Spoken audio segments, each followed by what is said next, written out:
We're sailing today, we're heading down to Knysna. Today's a good day for fishing. He's on again. It's actually been quite challenging to sail. Boat's rolling around a bit. We have made our way down the east coast of Africa and we're now on the south coast of Africa. The South African coastline is not your average cruiser's idea of fun sailing. The coast being too wild and rugged for anchoring, so exploring by land is the next best thing. It is crazy for us to think that people rush through this area and not explore what it has to offer. If we remained in the marina, then we may have been put off on this place, but hiring a car and exploring a little further made our stopover in East London a favourite so far here in South Africa. After a couple of weeks of enjoying the wild coast by land, we had a great weather window to set sail to a destination we've wanted to visit for a long time. A beautiful little coastal town called Knysna. This place looks stunning, but it is no easy entrance into the lagoon, with thousands of shipwrecks littering the coast and entrance. It has been nominated as one of the most dangerous harbour entrances in the world, where one small mistake could leave us a wreck like the thousands of others.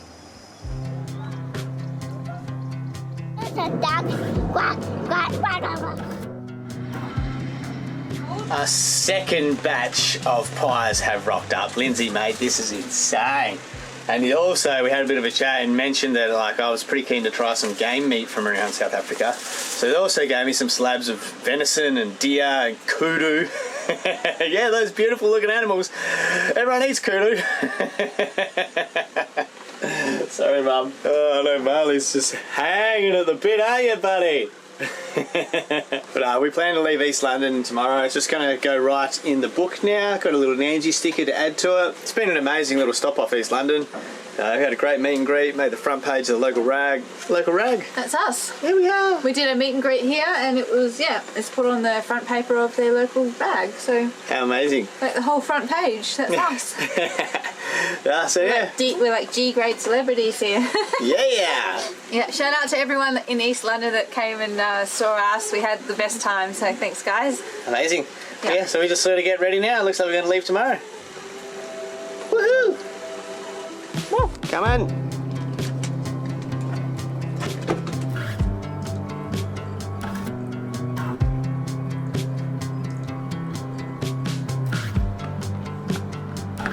They're good? Alright.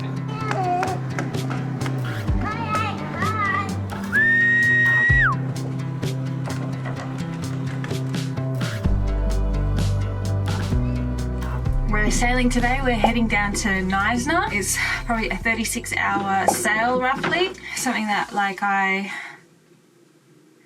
we have a good weather window to head down there. We got to do some boat work as well, so I think we're going to pull up stumps for a little bit in Knysna. Apparently it's amazing and most people that go there don't end up leaving. Pretty keen to head down that way, but I will say that I am a little bit under the weather today, or I'm just feeling very flat because Yosh and I have been trying to get pregnant for a long time, and it's been difficult because we haven't really been in a place for the last year to get medical care for it, but we thought we'd give it another go last month, I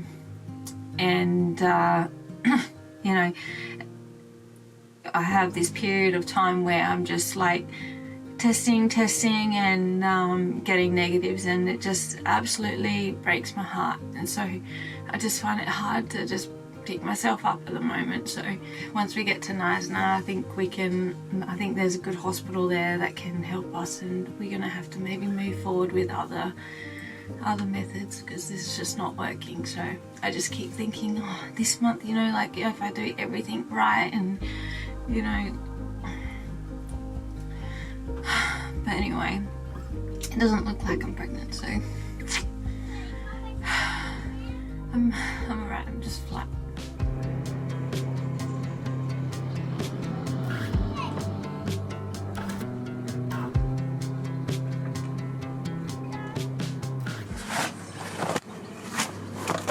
Alright, well it's time to leave East London. The boat's ready.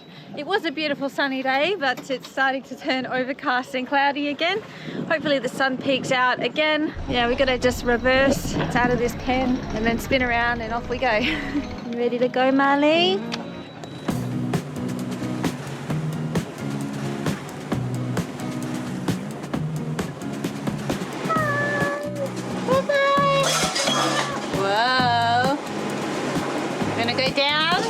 bit rolly.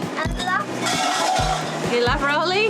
Okay. The wind is forecast to be less than 10 knots and the swell like 1.2 metres or something. The birds are dying. The wave. Could have been surfing out the front here. Straight into the rocks. My mate's just decided to paddle in front of us. The exhaust was sounding a little bit dry, and for a second there wasn't water coming out, so Josh has just gone down to check the sea strainer. We have been in a river for 2 weeks, so we might have sucked some plastic up or something up in there. Just back off the RPM for a little bit. Yeah. What is it? We just turned the motor off because it is running dry. We're going to pull a head sail out and then go down and try to fix it. Close the sea cock. We'll open the strainer up. It's either the impeller just blew out or we've got to suck something up in the strainer. More than likely it's something in the uptake. Nandji 2 sort of has a sea chest where it has quite a few. So the generator, the motor, the fridge and the sink all come through this strainer. So clean the strainer, I've primed the line to the water pump. It did need priming. So hopefully there's water coming out now, otherwise we'll have to change the impeller. Yeah, I'm gonna have to change the impeller. The water pump's just like tucked in and under, so you can't actually see, but I've taken the back cover off of the water pump there and taken a photo of the impeller, and you can see there, it looks fine. So it might have just been a priming issue. Make sure we are definitely primed. There was definitely water to it then though, so why isn't there water going through? Yeah, put it back together. We've got water again. Just been a bit of a air bubble or something happened then. I don't know, I did clean the strainer, but it definitely wasn't filthy, so. Oh. Good to go again. Let's go.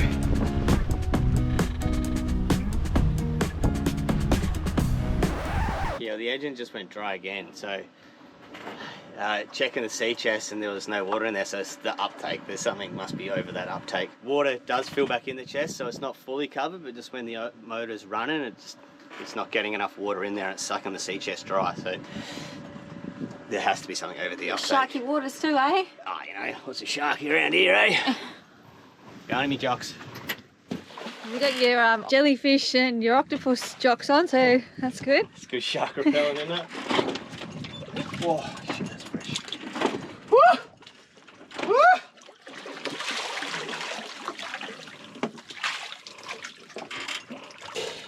Got him. Okay, good luck. Did you find anything? Giving it extra pressure, like there's just barnacles built up there, eh? So there's a few barnies up in the hole, so I think it was too blocked. So you did it and it's okay? I've poked it up and scraped it out and knocked all the barnies out of there, but I'll just give the proper cleaner. You want a towel? Look right there. I saw it. Awesome! He was got a big horn, but Yeah, that's called his fin. There they are, Leela. Oh, they're on this side too. Today's a good day for fishing out the front of the East London port. There's lots of birds everywhere, flocks of birds that are diving and feeding, and then there's just flocks of birds on the water resting as well. And They're full. They've been eaten all morning and they're full. I don't think they can fly. It looks like they're just waiting to digest some of their fish. They're just all chilling on the surface with a full belly.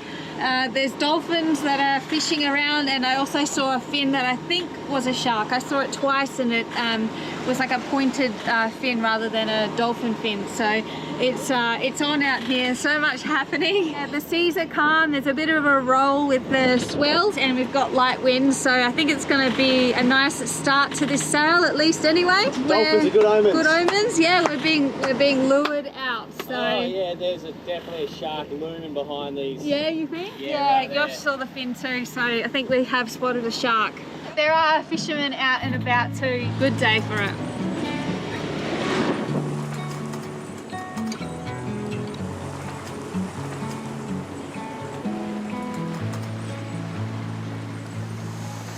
Oh my god, that's huge, whatever that is.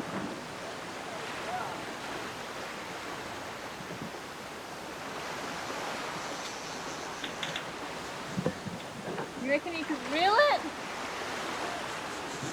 Did it jump off? Oh, it was heavy and then it just stopped being heavy. I could still feel it, like it wasn't shaking or anything. Like, oh. Must have just ripped through. He's on again. Big one? Not as big as last time, but the same sort of fish, I reckon. Great.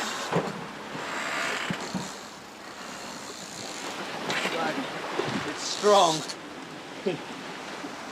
Strong fish.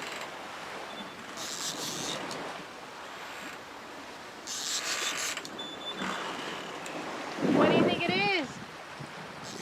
Gotta be a tuna? It's got to be a tuna the way this is fighting. I don't know how we're going to get it on the boat.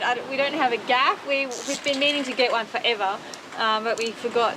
And I'm feeling a bit seasick, so it's going to be interesting. I'm going to need some gloves. You got gloves here for you? Can you reach it?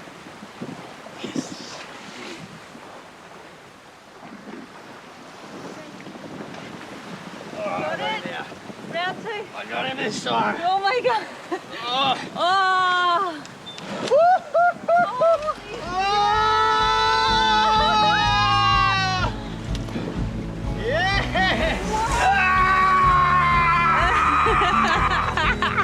She's a beast. Do you want the fish weigher? Yeah. More than 15 kilos. It's maxed out. Woohoo! Yeah! What a fish. Right, so I'll pack these ones away then. Well, you need that fishing rod anytime soon. I think our freezer's full. Oh. Nandji reel as well. Ah, well done. Biggest yellowfin we ever caught.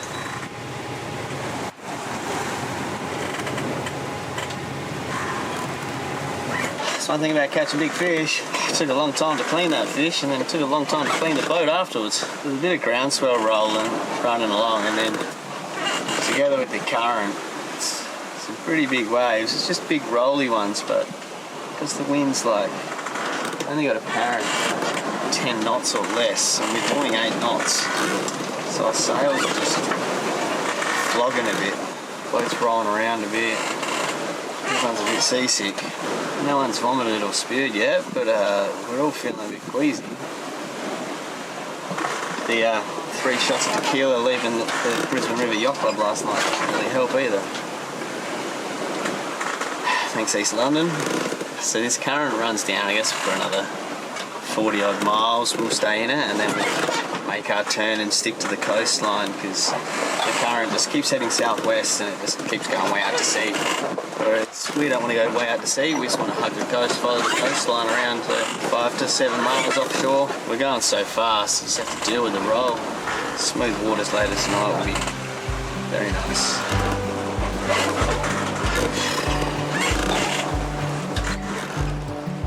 There is something special about being at sea that we find so captivating. When on passage, there is a feeling as if nothing else matters. It's just us, our boat, and the ocean. Time stands still to a degree as we try to create a new sleep pattern that ocean sailing demands. We're in a constant battle of trying to rest, trying to keep Tallulah entertained, and then keeping Nandji too happy as she holds her course towards the horizon. With a rolly ocean early on in the passage, seasickness and the lethargic feelings that come with it are all part of the journey. Offshore sailing as a family can be really challenging and taxing, but the rewards sailing provides and the destinations we can visit with our home make all the challenges and obstacles worth it in the end. You know, nothing quite compares to a sunset at sea. I've been feeling pretty seasick. I don't normally get seasick, it's just the last 2 sails have just thrown me. I'm not sure what it is. I think it's the swell and then we've got the current as well. There's just something about this coastline that's like throwing me. But I'm not as bad as I was last time. I was literally like seasick the entire time, like physically vomiting on the passage to East London. And this passage I'm just going through really strong moments of feeling like I'm going to be sick, but then not actually being sick. And I just had like a little nap and I've woken up and I'm feeling a lot better. So I think I'm going to be okay for the rest of this trip. also on the last trip, it was only like an hour of daylight or so, and then it went into nighttime and we were like rolling over the swell. So I think that just not being able to see it to begin with for a long time, for a longer period, I think that might have like thrown me as well. But anyway, I'm like kind of handling it okay now. So yeah, you can't really tell, but the sea, there is like large swell rolling through with deep drops and stuff, so we're really going up and over and down, and it's actually been quite challenging to sail because it's throwing off the head sail, so everything's kind of flapping, and yeah, so we're motor sailing at the moment but doing 9 knots, so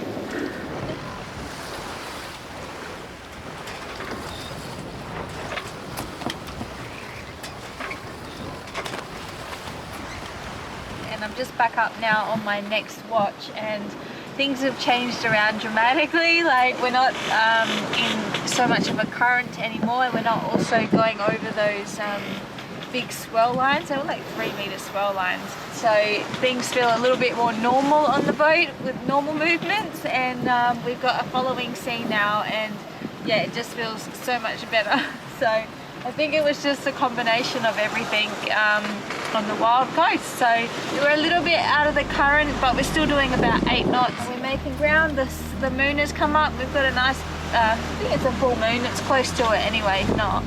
But yeah, we're singing along now. I've been taking electrolytes. So I haven't been able to eat anything, but I've had electrolytes and some gummy bears. Woo! Alright, we've got some ships around, so we've got to get back to it.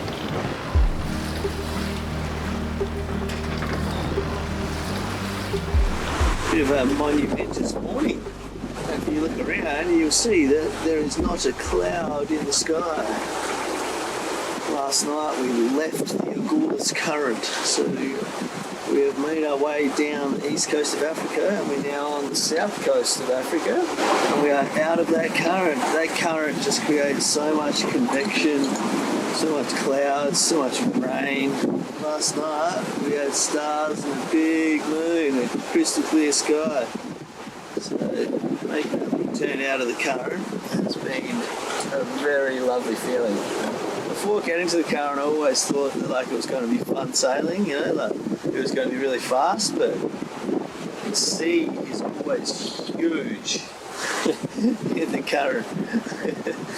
And so it's actually not that comfortable. Like we had a good wind yesterday, you know, it was 15 knots, but we couldn't really sail because of the sea state. Our sails were just flogged.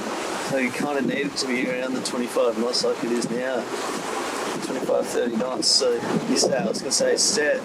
Today we're going to sail past the world famous Jeffreys Bay. Jeffreys Bay is probably the best right-hand point break wave in the world. They hold the World Surfing Championship there in July. It's a wave that I've watched since I was a kid. We're going to sail past that today, which means we're going to anchor and we're going to drive back to that wave in the coming weeks.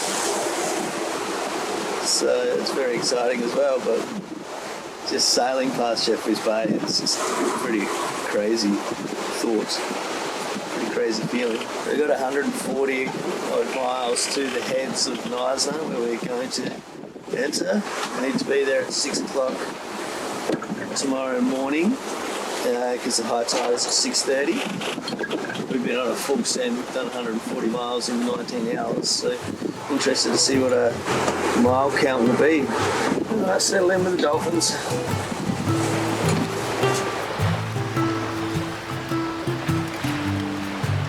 The entrance through the Knysna Heads is sketchy at best.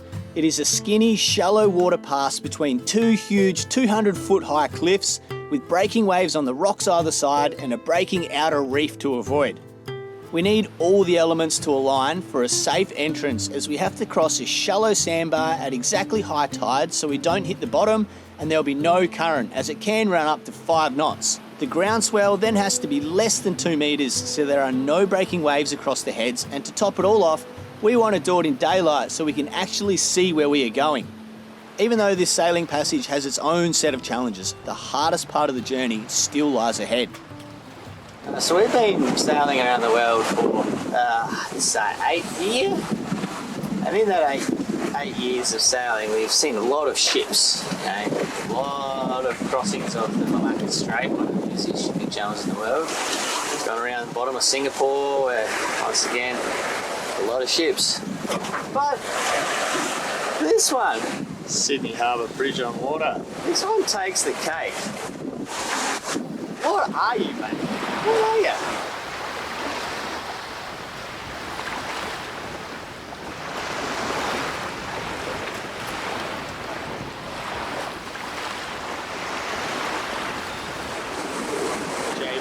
See you. I reckon it was 6 years ago, when I was just doing my little scroll through Google Images, that I spied Cape St. Francis at the small little marina, and I was like, we just got to get there. We're going to pull in there and we're going to live out our life forever, because that's Jeffrey's Bay just down the road. St. Francis featured in like endless summer movies, you know, like these are places that waves that I've dreamt of surfing for ever since I was a kid. J Bay's just behind me. Cape St. Francis is just up ahead. Unfortunately, we're not going to get a spot in that marina because it is a private marina. Nandji is a big beast, and the only berth we could get was like a 9-metre. So like, Nandji's just too big and it's too shallow on the entrance. So unfortunately, that little marina that I spied all those years ago, we're not going to be able to get into. But still, it's just behind us. I can see us spending a long time in this area.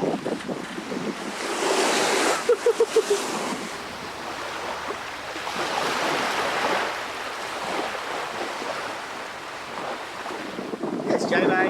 You're here rolling into J Bay in the southern area of South Africa. Out of that convection, look at these clear skies, lovely summer day. Let's have a summer in South Africa. Sick.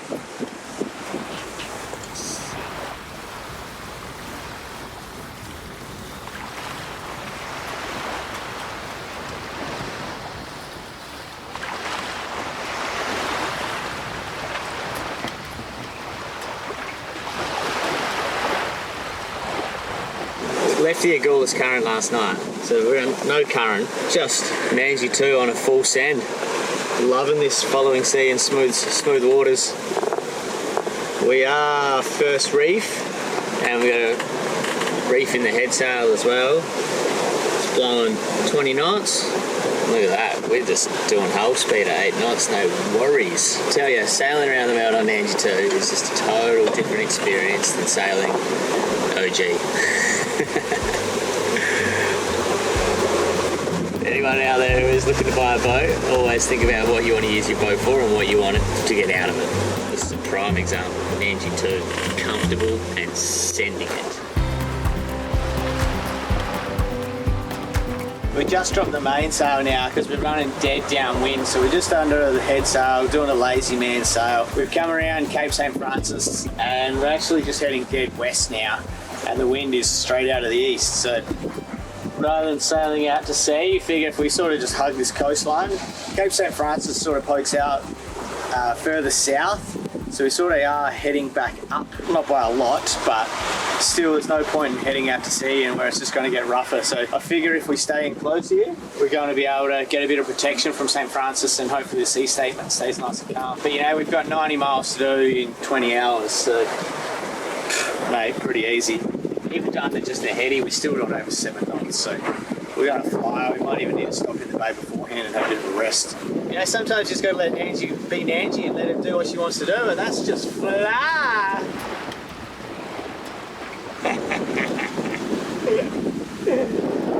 You're my leader, a sexy leader. It does get a little bit rollier, I suppose, under just a head sail. That's why I always try to stay out of broad reach, because the boat's just locked in and set, and like it's way more comfortable. Let's just jive and go a little bit closer to land again, and let's try to eliminate any sort of wave, which will help eliminate that roll. Beautiful summer day sail. Sick. Now this is more like it, South Africa. This is more like it.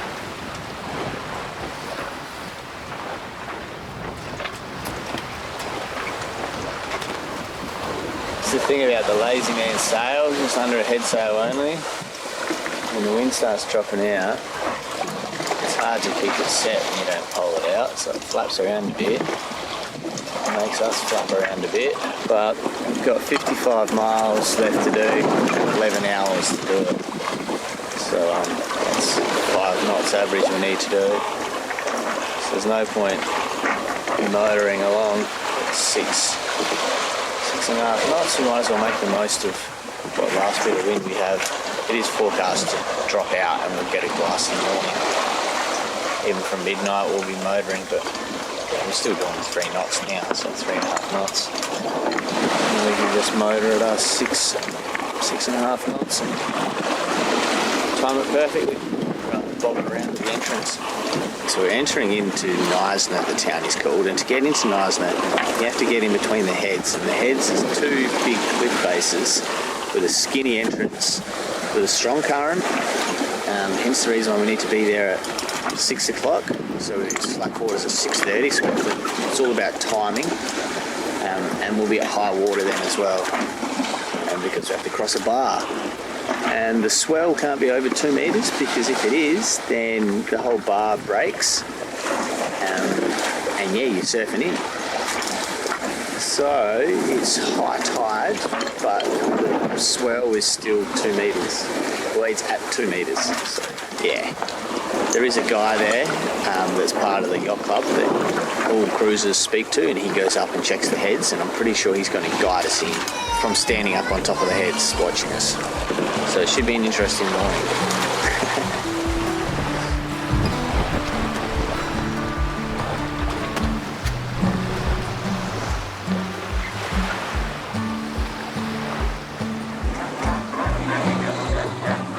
Well, it's not quite what we're expecting to wake up to. We've ended up stopping in the little bay, Plettenberg Bay, right before the heads of Knysna. We were coming about 1 AM last night. Once the wind had dropped out, the westerly actually started, and the westerly wasn't forecast until our lunchtime today, but you know, we've woken up this morning to a solid 20 knots westerly, so hindsight, maybe we should have kept going, but at the same deal, it's meant to be a calm night tonight, so we'll enter the heads tomorrow morning, and this bay is really good for the westerly, so we are in a nice protected bay. And there is a seal colony on the beach here as well, which is another reason why we sort of decided to stop off, because we're like, hey, you anchored right out the front of the seal colony, so that's pretty cool in itself. Like, look at them all just sitting there on the rocks.